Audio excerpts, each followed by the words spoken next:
우리가 2023년을 맞이하면서 신년 예배를 드린 지가 엊그제 같은데 또다시 우리가 또 신년 예배를 드리고 있습니다. 금년은 아주 공교롭게도 양력 1월 1일이 주일이었어요. 그리고 오늘 음력 1월 1일 설날을 맞이했는데 이날도 주일입니다. 아주 금년이 특별한 해인데 이러한 특별한 해를 통해서 또 우리 하나님 주시는 특별한 은총이 있을 줄로 믿습니다. 오늘 새해 첫날 하나님 앞에 제단을 쌓고 예배하는 우리 항서의 모든 믿음의 가족들 가운데 새초부터 새말까지 우리 하나님의 눈동자와 함께하며 또 우리 하나님의 돌보심과 인도하심의 은혜가 충만하길 주의 이름으로 축원합니다. 오늘 설날을 맞이해서 또다시 새해 인사를 좀 나누도록 하겠습니다. 오늘 말씀의 제목이 복 있는 사람인데 우리 옆에 계신 분들과 좀 인사를 나누면 좋겠습니다. 금년 한 해 복 있는 사람 되시길 바랍니다. 들어가도 복을 받고 나가도 복을 받으시기 바랍니다. 세상 가운데 축복의 통로가 되시길 바랍니다. 할렐루야. 네, 이러한 은혜가 여러분과 저의 삶 가운데 함께하길 주의 이름으로 축복합니다. 혹시 여러분 150년 전쟁을 들어보셨습니까? 150년 전쟁. 영국과 프랑스의 100년 전쟁은 들어봤어도 이 150년 전쟁은 처음 듣는다는 분이 계실 거예요. 이 150년 전쟁은 호주에서 지금 벌어지고 있는 전쟁입니다. 그러면 호주에서 무슨 전쟁이 벌어지지? 호주에는 큰 전쟁이 없는 걸로 알고 있는데 그렇게 생각하실 수도 있어요. 그럼 이 150년 전쟁이 누구와의 전쟁인가? 이 전쟁은 토끼와의 전쟁입니다. 지금 호주가 벌이고 있는 이 전쟁이 회색 토끼와의 전쟁이기 때문에 다르게는 회색 전쟁이다, 그렇게 부르고 있습니다. 지금 이 전쟁이 150년가량 지속되고 있는데 아직까지도 이 향방이 아주 묘연하다고 합니다. 자, 그럼 어떻게 해서 이런 전쟁이 벌어지게 되었는가? 이 전쟁의 시작점은 1859년입니다. 59년에 영국에서 호주로 이주를 한 토마스 오스틴이라는 사람이 있었는데 이분이 영국에서 토끼 사냥을 즐겼던 모양입니다. 그런데 이 넓은 땅 호주에 와가지고 살다 보니까 삶이 무료하기도 하고 적적하기도 해서 영국에서 즐겨 했던 그 토끼 사냥을 하고 싶어서 영국에 있는 사촌에게 부탁을 해가지고 영국에 야생 토끼를 좀 보내달라는 얘기를 했습니다. 왜냐하면 호주에는 토끼가 없거든요. 그래서 영국에서 이 24마리의 야생 토끼가 이제 호주로 배송이 되었습니다. 그때부터 호주 땅에 토끼가 살기 시작했는데 여러분, 이 토끼라는 짐승 어떤 짐승입니까? 굉장히 번식력이 좋은 짐승입니다. 이 토끼는요, 자궁이, 이 암컷의 자궁이 2개라고 합니다. 그러니까 이 토끼들은 얼마나 번식을 잘하는지 낳고 또 낳고 하는 짐승이에요. 토끼가 이 새끼를 가졌을 때 임신 기간이 31일이거든요. 31일 만에 새끼를 낳는데 보통 적게는 5마리, 많게는 10마리까지 새끼를 낳게 됩니다. 근데 또 얘네들이요, 또 3개월만 자라면 그때부터 이게 또 새끼를 가져요. 그래서 이 암컷, 수컷 이 2마리가 1년에 이제 새끼를 출산하게 되면 1년 뒤에 가보면 이 토끼 가족이 400마리가 되는 거예요. 왜냐하면 이 2마리만 낳는 게 아니라 또 낳은 새끼가 또 낳고 하다 보니까 이게 기하급수적으로 늘어나게 된다는 거죠.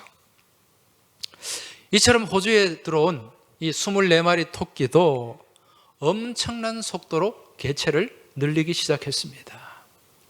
왜냐하면 이 호주 땅에는 토끼가 없다 보니까 토끼의 천적이 없어요. 그리고 호주가 얼마나 땅이 넓고 또 거기 또 목초가 얼마나 많습니까? 그리고 먹으면서 엄청나게 새끼를 늘리게 된 거죠. 그러다 보니까 한 60년 정도 지나서 1920년대에는 호주 땅에 토끼가 100억 마리가 됐다고 합니다. 엄청나게 늘어난 거죠. 그러니까 이게 이제 문제가 된 거예요. 생태계의 문제, 환경의 문제. 이거 뭐 소나 양이 먹어야 될 걸 토끼가 다 먹어 치워버리니까. 그래서 호주가 이제 토끼와의 전쟁을 벌였는데, 이 전쟁에서 호주가 승리를 했는가? 전혀 그렇지 않아요. 토끼 굴에다가요 폭발물을 넣고, 그래서 토끼가 들어오면은 무슨 지뢰처럼 이게 터지게 만들어서 그렇게 토끼를 죽이기도 하고, 또 이 엽총 사냥꾼들을 동원해 가지고 또 토끼 보이는 족족 토끼를 사살을 합니다. 그리고 토끼에는 또 길로 자기가 다니는 길이 있거든요. 그 길에 토끼 덫을 놓고 심지어는 독약까지 살포를 했지만은 이 엄청난 토끼의 번식력을 막아내지 못했다는 것입니다. 그러다가 생각한 게 이제 이 토끼의 천적을 생각하게 된 거예요. 이 토끼의 천적이 무엇인가? 여우입니다. 근데 호주 땅에는 이 여우가 없었어요. 그래서 또 다른 대륙에 있는 여우를 이제 또 구해 와가지고 많은 여우를 이 호주에 풀어놨습니다. 들판에. 토끼를 잡아 먹으라고. 자, 그런데 여러분, 이 여우가 어떤 동물입니까? 여우가 여우잖아요.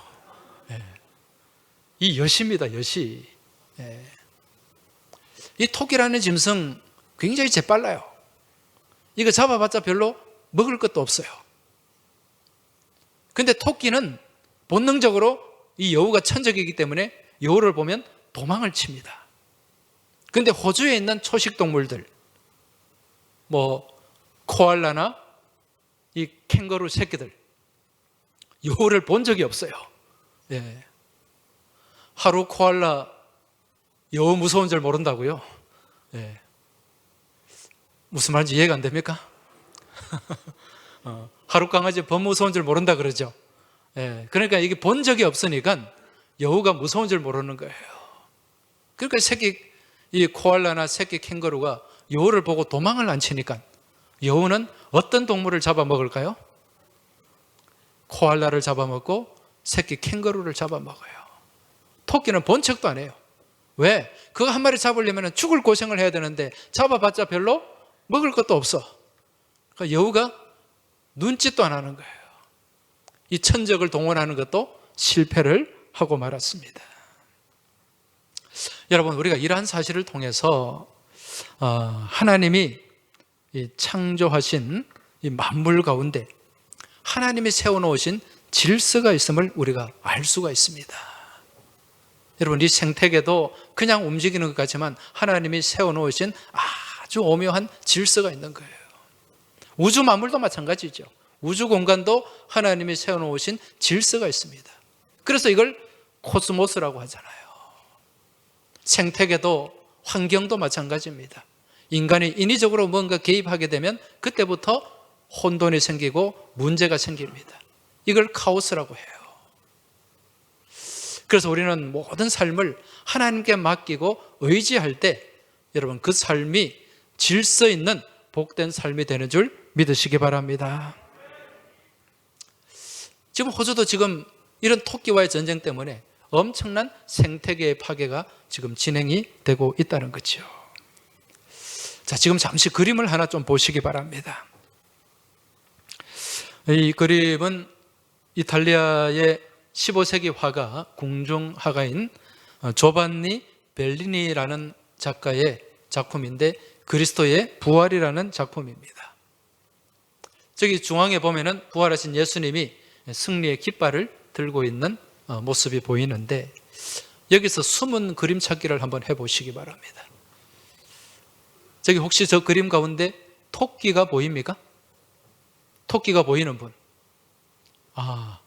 네, 보이는 분은 아직 눈이 괜찮다는 증거입니다. 지금 아직 그림이 희미하기 때문에 잘 안 보이는 분들이 많을 텐데, 지금 옆에 있는 이게 사각형이 예수님의 무덤이에요. 무덤 위에 보면은 토끼가 2마리 있는데 보이십니까? 예, 흰색 토끼 하나, 갈색 토끼 하나. 안 보이는 분들은 그냥 있다고 믿으시기 바랍니다. 예. 여러분, 예수님의 저 부활 성화 그림에 왜 무덤 위에 토끼가 2마리 올라가 있을까요? 이유가 뭘까요? 이 토끼가 가지고 있는 상징성 때문에 그렇습니다. 여러분, 중세 그림들 지금도 마찬가지지만 모든 예술 작품에는 어떤 상징적인 이미지가 거기에 담겨 있지 않습니까? 그럼 왜 저게 토끼 2마리가 올라가 있는가? 이 토끼는요, 여러분 잠을 잘 때 눈을 뜨고 잘까요? 감고 잘까요?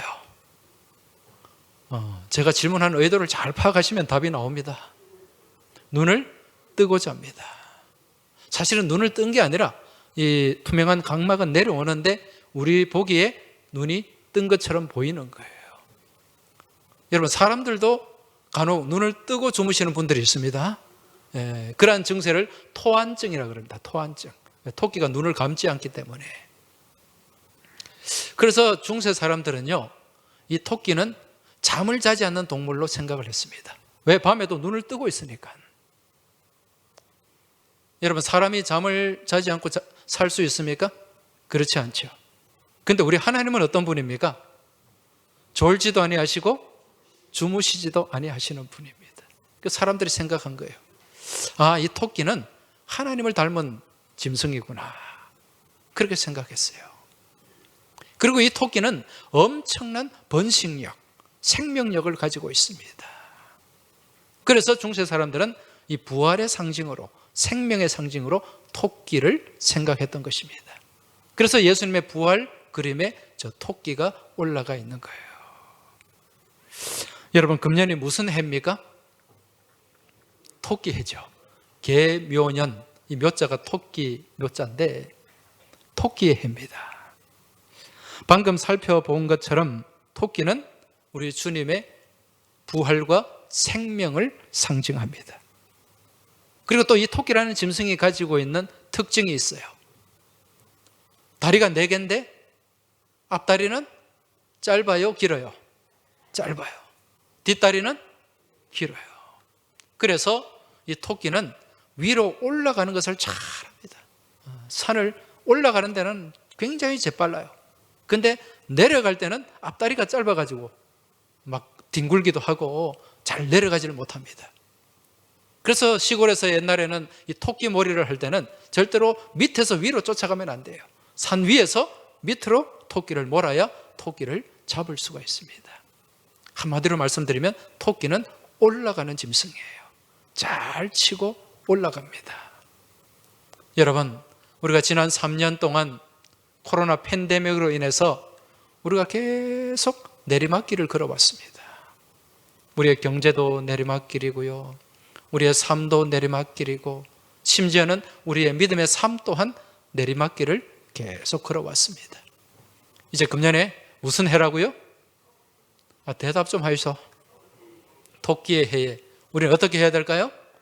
올라가야 됩니다. 주를 앙모하는 자 올라가, 올라가. 주를 앙모하는 자 올라가, 올라가.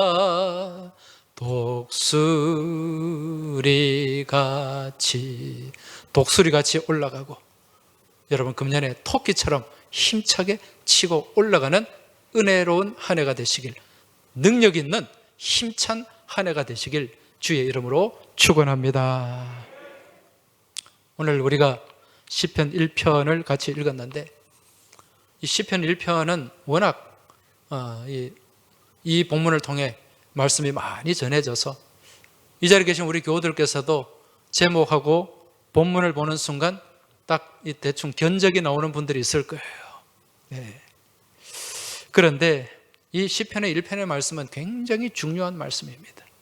이 시편 150편의 문을 열고 들어가는 말씀인데, 여러분 이 시편 1편의 주제가 뭡니까? 복이죠. 예. 우리 새해에 복에 대한 인사를 많이 나누잖아요. 새해 복 많이 받으세요.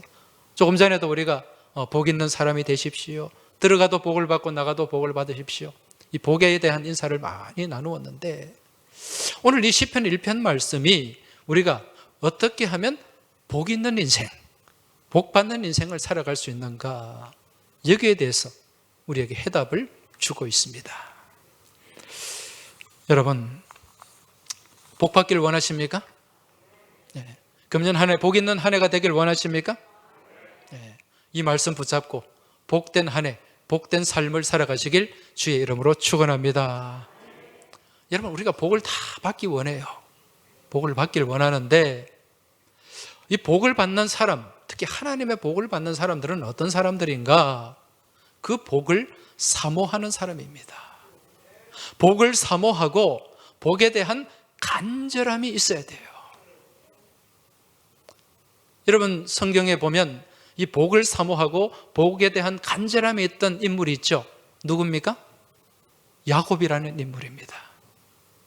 이 야곱은 에서와 쌍둥이예요. 근데 야곱은 첫째입니까? 둘째입니까? 둘째죠. 근데 이 당시에 고대 근동에서는 첫째와 그 차남, 그 뒤에 태어나는 형제들과는 엄청난 차등이 있었습니다. 첫째, 장남은요, 다른 형제들보다 유산을 2배 이상 받을 권리가 있습니다. 그리고 아버지가 주는 그 축복, 장자의 축복을 받게 됩니다. 근데 야곱은 둘째이기 때문에, 아니 쌍둥이인데 그것도 몇 초, 몇 분 상간에 나왔는데 자기는 둘째가 되어가지고 그런 복을 받지 못한단 말입니다. 이 복에 대한 갈망이 있었어요. 복에 대한 사모함이 있었다는 거죠. 여기에 반해서 형 에서는 어떻습니까? 그 복을 어떻게 귀하게 생각했어요? 생각하지 않았습니까? 귀하게 생각하지 않았어요. 그 복을 등한시했습니다. 가볍게 생각했어요. 소홀하게 생각했어요. 그러니까 복에 대한 사모함이 없었던 거예요. 복에 대한 소망이 없었다는 거죠. 있어도 그만, 없어도 그만이었습니다.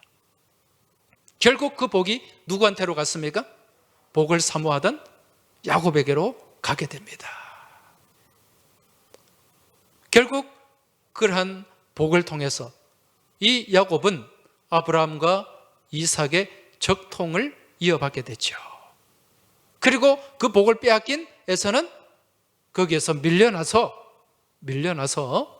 결국 에돔이라는 민족을 형성하게 되고 축복의 대열에서 벗어나게 되는 것을 우리가 보게 됩니다. 바라기는 금년 한 해 이 자리에 계신 우리 모든 믿음의 교우들, 하나님의 복을 사모하시길 주의 이름으로 부탁드립니다. 그리고 그 복을 받아 누리시길 주의 이름으로 축복합니다. 자, 그럼 우리가 받기 원하는 복, 이 복은 무엇을 얘기하는 걸까요? 복이 무엇일까요? 여러분이 생각하는 복이 뭡니까? 금년에 복을 받으라고 새해 복 많이 받으세요 인사도 나누었는데 무슨 복을 받으라고 말씀하셨습니까? 무슨 복을 받길 원하십니까? 대개 사람들이 생각하는 복은 뭡니까? 우리 현실 가운데서 경제적으로 윤택해지고 육신적으로 강건해지고 또 사회적으로 또 승승장구하는 이러한 복을 생각을 합니다.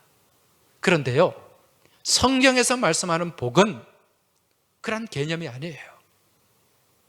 보통 우리가 생각하는 사람들이, 믿는 사람이나 믿지 않는 사람이나 다 동일하게 이 복을 소유의 개념으로 바라보는데, 성경에서 말씀하는 복은 소유가 아니라 관계의 개념이에요. 관계라는 거예요. 그래서 이 복이라는 단어, 히브리어로 아슈레라는 말인데, 이 아슈레라는 말은요, 똑바로 걸어간다는 겁니다. 그리고 함께 걸어가는 거예요. 이게 복이에요, 복. 여러분, 똑바로 걸어가고 함께 걸어가는 그 삶이 복을 향한 삶이고, 그러한 삶 가운데 복이 있다고 말씀하는데, 여러분, 우리에게 주어진 인생을 똑바로 걸어가기 위해서는 어떻게 걸어야 될까요? 어떻게 걸어야 똑바로 걸을 수 있을까요? 마음을 단단히 먹고 똑바로 걷기 위해서는 그 바라보는 목표와 목적이 분명해야 됩니다. 목표를 보고 걸어야 돼요. 그 목표를 보고 목표를 놓쳐버리면 똑바로 갈 수가 없습니다. 우리 부산은 눈이 자주 안 옵니다만은 금년에 서울에도 다른 지방에 아마 눈이 많이 온 것 같아요. 지난번에 광주의 어느 목사님 행사를 하는데 화환을 보내는데 화환이 배달이 안 되더라고요. 눈이 너무 많이 와서 이게 이동이 제대로 되지 않아서 갖다 줄 수가 없다, 그런 얘기를 들었는데, 제가 어릴 때 자랐던 그 시골 동네도 가끔 눈이 왔습니다. 눈이 전혀 오지 않는 곳이 아니라 눈이 많이 올 때는 굉장히 많이 오는데, 제가 어릴 때 눈 밟는 것을 좋아했습니다. 아무도 밟지 않는 눈, 마당에. 그래서 눈이 오면 아침에 일찍 일어나가지고요, 마당에 제가 그 눈을 밟으면서 혼자 경상도 말로 삐대고 다녔어요. 그래서 어느 날 어머니가 눈이 왔다 그러더라고요. 겨울 방학인데 아침에 일찍 일어나가지고 또 눈 밟으러 나갔어요. 그 뽀드득 소리가요, 그리고 거기에 내 발자국이 나오는 게 너무 참 저는 신기하고 재미있더라고요. 그래서 하루는 겨울 방학인데 학교 운동장에 그 넓은 데 제 발자국을 다 남기고 싶은 거예요. 그래서 학교가 저희 집에서 한 10분 거리에 있는데 거기 학교를 갔습니다. 운동장에 아무도 없어요. 저 혼자 눈을 밟으면서 다녔는데, 이제 여러분 시골 학교나 옛날 학교, 옛날에 운동장에 나무들이 있죠. 대표적인 나무가 어떤 나무입니까? 플라타너스.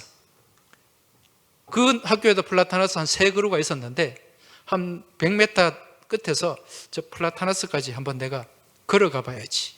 어떻게? 눈을 감고. 갑자기 그런 생각이 들었어요. 그래서 눈을 감고 그 플라타너스를 향해서 한 걸음 한 걸음 걸어갔는데, 막상 다 왔다 싶어서 딱 바라보니까 어땠을까요? 제가 가고자 했던 플라타너스와 정확하게 그 플라타너스를 향해서 정확하게 갔을까요? 아니에요. 벗어나도 한참 벗어나 있었습니다. 이거 이상하다. 내가 분명히 똑바로 걸었는데 다음에 또 걸어봤어요. 막상 가보니까 한참 벗어나 있어요. 왜 그럴까요? 무엇을 보지 않았기 때문에? 그 목표를 보지 않았기 때문에. 여러분 눈 감고 한번 걸어보세요. 내가 똑바로 걷는 것 같아도 전혀 똑바로 걸을 수가 없습니다. 그때 어릴 때 중요한 걸 깨달았어요. 내가 목적을 향해서, 목표를 향해서 가기 위해서는 그 목표를 바라보고 가야 된다는 거죠. 여러분 오늘 복 있는 삶은 올바로, 올곧게, 똑바로 걷는 삶이, 똑바로 걸어가는 인생이 복 있는 삶이요 복 있는 인생이라고 말씀하는데, 우리가 주어진 이 땅의 삶을 똑바로 걸어가기 위해서는, 올곧게 걸어가기 위해서는 무엇을 놓치지 않아야 된다? 인생의 목표를 놓치지 않아야 돼요. 여러분 우리 믿음의 인생, 신앙의 삶 가운데 가장 중요한 목표와 목적은 무엇입니까? 바로 우리의 표대 되신 주님 예수 그리스도인 줄 믿으시기 바랍니다. 그래서 사도 바울은 빌립보서 3장 14절 말씀을 통해서 이렇게 선포하고 있습니다. 표대를 향하여 그리스도 예수 안에서 하나님이 위에서 부르신 부름의 상을 위하여 달려가노라. 할렐루야. 금년 한 해 우리 인생의 표대가 되시는 우리 주님 예수 그리스도를 놓치지 마시기 바랍니다. 세상에 허탄한 것을 바라보지 마시고 오직 주님만 바라보고 주님만 생각하며 주님과 함께 걸어가는 아슈레, 복 있는 삶이 되시길 주의 이름으로 축원합니다. 그런데 이 아슈레라는 말, 이 말이요 오늘 본문에는 에쉐르라는 말로 기록이 되어 있습니다. 에쉐르. 이 에쉐르라는 말은 아슈레의 복수형이에요. 이 말의 뜻이 무엇인가? 번영한다, 성공한다는 뜻이 여기에 담겨 있습니다. 그래서 이 말씀처럼 우리가 믿음의 표대가 되시는 주님을 바라보고 십자가를 바라보면서 금년 한 해 올곧은 믿음의 삶을 살아갈 때 우리 하나님께서는 그 인생 여정 가운데 복을 예비하시고 그 복을 통해서 우리가 금년 한 해 주님 안에서 번영하는 삶, 성공하는 복된 믿음의 삶을 우리가 살아가게 될 줄 믿습니다. 자, 그렇다면 우리가 이러한 올곧은 믿음의 삶, 똑바로 걷는 믿음의 삶을 살기 위해서는 우리가 갖지 말아야 될 믿음의 모습이 있습니다. 따르지 말아야 할 게 있어요. 바라보지 말아야 할 게 있습니다. 그게 무엇입니까? 악인의 꾀를 따르는 것입니다. 악인의 꾀. 여러분이 꾀라는 건 뭔가? 히브리 말로 에짜라는 말인데 이 말은 잔꾀를 얘기하는 거예요. 모략을 얘기하는 거예요. 그런데 이거는 사전적인 의미고요.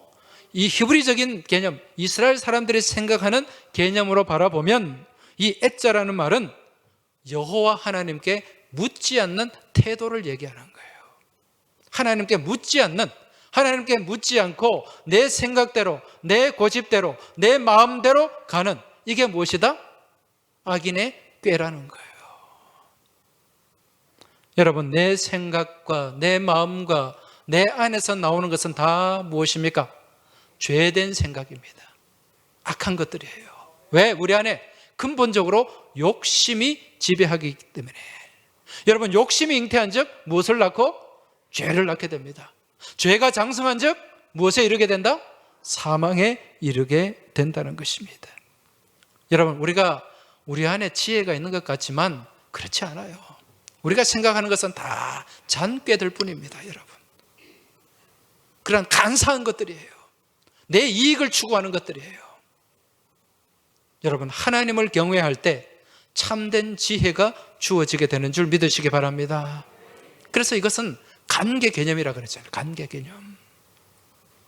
이처럼 하나님께 묻지 않고 자기 생각을 의지하고 자기 경험을 의지하고 또 자기의 그런 주관을 가지고 나아갈 때 여러분, 자기가 스스로 자기 꾀에 빠지게 됩니다. 그렇게 자기 꾀에 빠진, 모략과 잔꾀를 동원해서 자기 꾀에 빠진 그러한 삶, 그러한 삶을 우리는 죄인의 길이다, 그렇게 얘기합니다. 은혜의 길이 아니고 축복의 길이 아니고 죄인의 길. 그것은 자기 생각을 의지하고 자기 꾀에 빠져서 살아가는 그러한 인생의 모습을 얘기하는 거죠. 그리고 이러한 죄인의 길을 걸어가게 되면 결국 오만한 자리에 앉게 되는 거죠. 여러분, 오만한 자리가 뭡니까? 교만하고 거만한 것 아닙니까? 교만은 무엇의 선봉이다? 패망의 선봉이요, 거만함은 넘어집의 앞잡인 줄 믿고 깨달으시기 바랍니다. 이러한 인생의 결과는 무엇인가? 다 바람에 나는 겨와 같은 거예요. 아무런 의미가 없어요. 그렇게 애쓰고 죽도록 고생하고 열심히 살았는데 나중에 보니까 아무것도 없어. 다 날아가는 바람에 나는 겨와 같은 인생이 되고 만다는 것입니다. 자, 이와 반대로 내 잔꾀를 바라보지 않고 하나님, 표대 대신 우리 주님을 바라보고 주님과 함께 올곧게 걸어가는 인생, 이러한 인생이 복 있는 인생인데, 그러한 삶의 모습이 표면적으로 나타날 때 어떤 모습이 되는가? 여러분, 하나님과 동행하고 하나님과 함께하는 삶의 모습, 어떤 삶의 모습일까요? 지금 여러분은 하나님과 동행하고 있습니까? 주님을 바라보고 표대를 향해 나아가고 있습니까? 그렇다면 내 삶 가운데서 어떤 모습이 나타나야 될까요? 오늘 본문 2절을 보시기 바랍니다. 같이 한번 읽어보겠습니다. 오직 여호와의 율법을 즐거워하여 그의 율법을 주야로 묵상하는 자로다. 할렐루야. 이게 주님과 함께 동행하는, 표대를 향해 나가는 믿음의 삶의 모습이라는 것입니다. 복 있는 삶의 모습이라는 거예요. 여호와의 율법을 즐거워하는 겁니다. 하나님의 말씀을 즐거워하는 거예요. 말씀 따라 사는 것이 즐겁고 행복한 거예요. 아멘입니까? 네. 근데 우리 솔직하게 한번 생각해 보십시오. 말씀 따라 살아가는 것이 힘듭니까? 힘이 들지 않습니까? 힘들죠. 예, 그냥 때로는 내가 예수 안 믿고 그냥 세상에서 그냥 자유롭게 그렇게 살면 좀 더 재밌을 것 같다. 아마 그런 생각하는 분도 없지 않아 있을 거예요. 근데 사실 말씀 따라 살아가는 게 힘든 거예요. 어렵습니다. 여러분, 우리가 이 말씀 따라 살아가는 것이 십자가를 지고 가는 건데 수월하지 않죠. 그런데 오늘 말씀은 뭐라고 말씀합니까? 율법을 즐거워하라. 즐거워하는 것이 복된 삶이다. 여러분, 힘들어도요, 때로는 말씀 따라 살아가는 것이 괴로울지라도 우리는 믿음 안에서 이 말씀 따라 사는 것을 즐거워해야 됩니다. 의도적으로라도 즐거워해야 돼요. 믿음의 삶을 즐길 줄 알아야 된다는 거죠. 억지로 가는 그런 삶이 되어서는 안 된다는 것입니다. 제가 좋아하는 야구 선수가 있어요.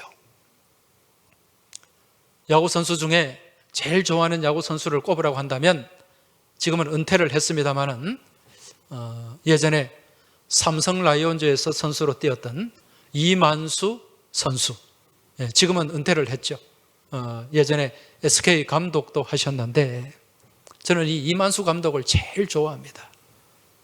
얼마 전에, 몇 년 전에 이만수 감독이 저한테 사인한 방망이도 있어요. 근데 그 교회 지난번에 건축하다가 이사하면서 잃어버렸는데, 아무튼 이 이만수 선수요, 제가 볼 때는 대단한 사람입니다. 지금은 이제 은퇴하고 한 10년 이상 저기 동남아 라오스에 가가지고 그 야구 불모지에 야구를 전파하는 야구 선교사의 삶을 살고 있습니다. 근데 이 이만수 선수는 다른 사람들보다 야구를 좀 늦게 시작을 했어요. 야구를 늦게 했는데 거의 중학교 때 야구를 했다고 그럽니다.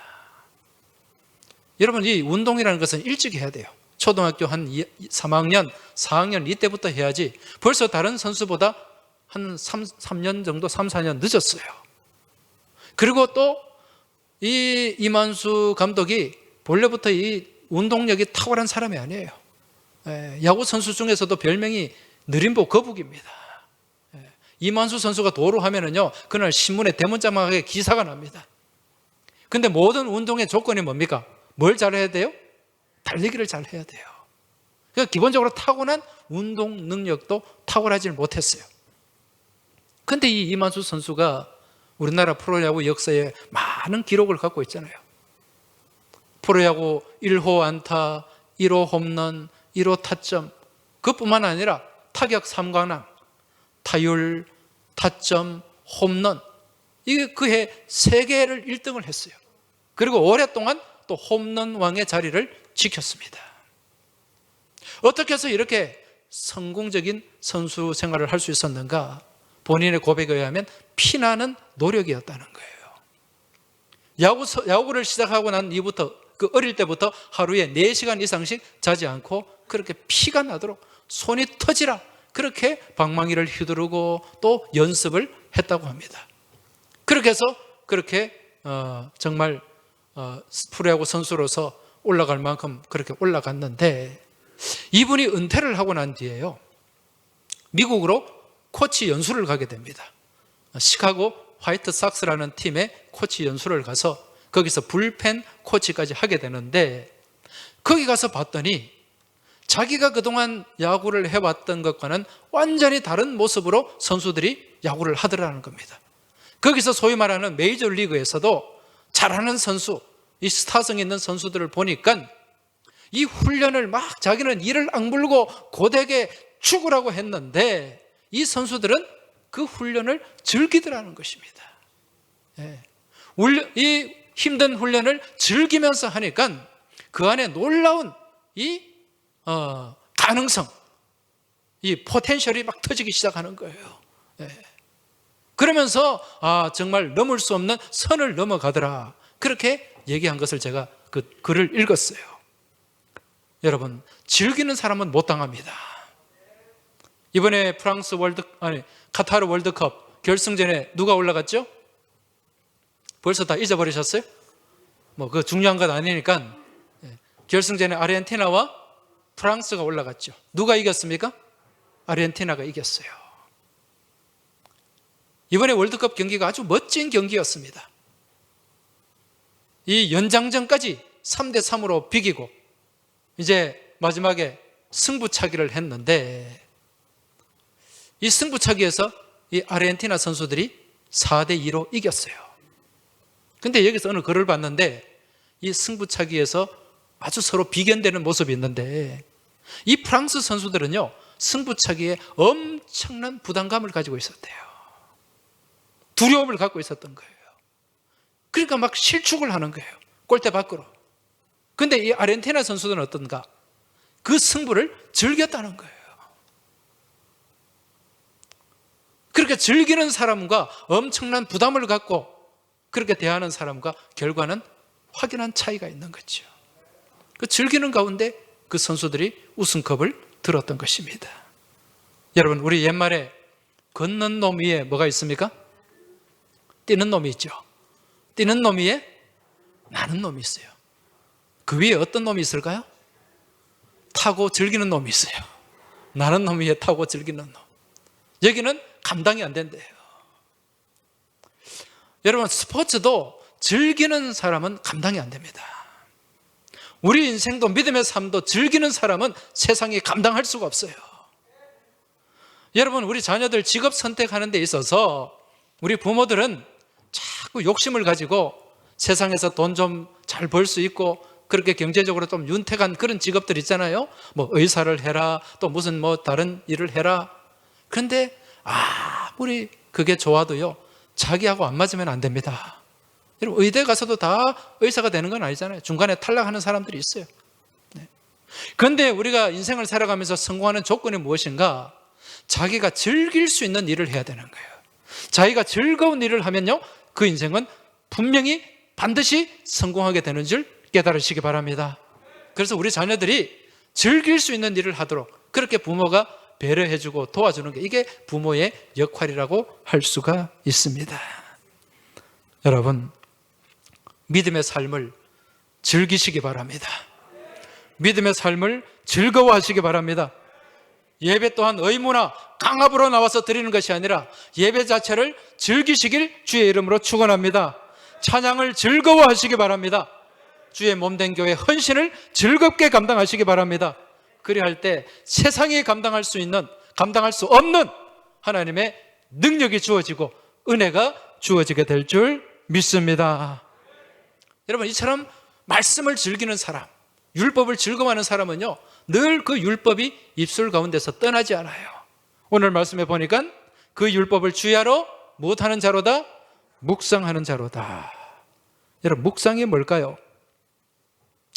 우리가 묵상하면 깊이 숙고한다, 이제 그렇게 생각하기도 하는데, 오늘 말씀 묵상 앞에 갈로하고 1번 각주가 있어요.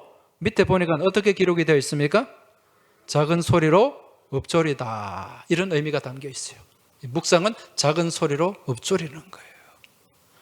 이 묵상이라는 말이 히브리 말로 하가라는 말인데, 이 말의 의미가 뭐냐면은 짐승이, 소나 양이 음식을 먹고 되새김질 하는 거예요. 되새김질, 반추라 그러죠. 이게 묵상입니다. 우리가 말씀을 묵상한다라고 하는 것은 말씀을 깊이 그렇게 숙고하는 것도 묵상이 될 수 있겠지만, 이 원래 성경의 의미는 말씀을 되새김질하는 거예요. 그래서 우리가 내가 은혜 받은 말씀, 내가 붙잡은 말씀을 늘 마음에 품고, 여러분 연말에 송구 영신 예배 때 또 뽑은 말씀도 있잖아요. 그 말씀 다 기억하고 계십니까? 그 말씀을 한 해 동안 계속 되새김질 해야 돼요. 붙잡고 살아가는 거예요. 주일날 우리가 나누고 받은 말씀, 이 교회 문 밖에 나가서 다 쏟아버리고 잃어버리는 것이 아니라 그 말씀을 계속 우리가 묵상하고 붙잡고 살아갈 때 말씀 안에서 승리하게 되는 줄 믿으시기 바랍니다. 아니면 계속 우리가 넘어져요, 자빠져요. 이게 묵상하는 삶, 이게 율법을 즐거워하는 삶인 줄 깨달으시기 바랍니다. 이처럼 우리가 하나님의 말씀을 즐거워하고 주님 안에 살아가는 그 믿음의 길을 즐겁게 나아갈 때 주어지는 결과가 있습니다. 그 결과가 무엇인가? 3절 말씀 같이 한번 읽어보겠습니다. 그는 시냇가에 심은 나무가 철을 따라 열매를 맺으며 그 잎사귀가 마르지 아니함 같으니 그가 하는 모든 일이 다 형통하리로다. 할렐루야. 네. 오늘 이 말씀 그대로 금년 한 해 여러분의 삶 가운데 펼쳐지길 주의 이름으로 축원합니다. 우리가 주님과 기쁨으로 동행하고요, 그 말씀을 늘 붙잡고 묵상하는, 되새김질하는 삶을 살아갈 때 우리의 인생이 어디에 심겨지게 되는가? 시냇가에 심겨지게 됩니다. 주님의 은혜의 강가에, 우리 주님의 생수의 강가에 심겨지게 되는 줄 믿으시기 바랍니다. 여기에 심겨질 때 우리에게 무엇이 주어집니까? 열매가 주어지게 됩니다. 열매가 주어지게 돼요. 물가에 심겨진 나무는 열매가 있지만은요, 광야 메마르고 그렇게 간조한 땅에 심겨진 나무는 열매가 생기지 않고 가시가 생겨요. 그게 시띠나무잖아요. 시띠나무. 여러분, 열매는 보는 사람들을 기쁘게 하고 받는 사람을 기쁘게 만들지만, 가시는 주변의 사람들에게 상처를 주고 아픔을 주게 됩니다.